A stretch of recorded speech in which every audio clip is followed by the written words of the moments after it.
โอ้ละเนอโอ้โอ้โอ้ละเนอผู้สาวผู้ไทยใช่มี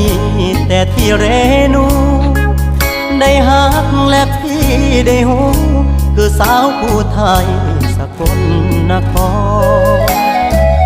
ครั้งไปเที่ยวงานพระธาตุเชิงชุมได้พบบางอ้อนเหมือนเคยร่วมบุญปางก่อนอยู่สุดขอบฟ้าก็มาพบหาแดดอัดสะดงค่ำลงที่ฝั่งน้องหาเฮาสองเคยเที่ยวด้วยกันมนต์ฮักสายันสวัสดิ์ว่าฟ้า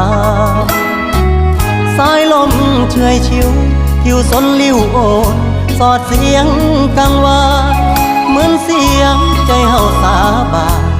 ให้น้องหางได้เป็นสักทีโอ้ละเนอหัวใจดังเหมือนต้องมนเท้าผ้าแดงและนางไอดอลให้เจอน้องนาแดงแห่งนี้วอนเจ้าช่วยคุ้มพักยั่งยืนอย่าได้นายนี้เหมือนนิยายมี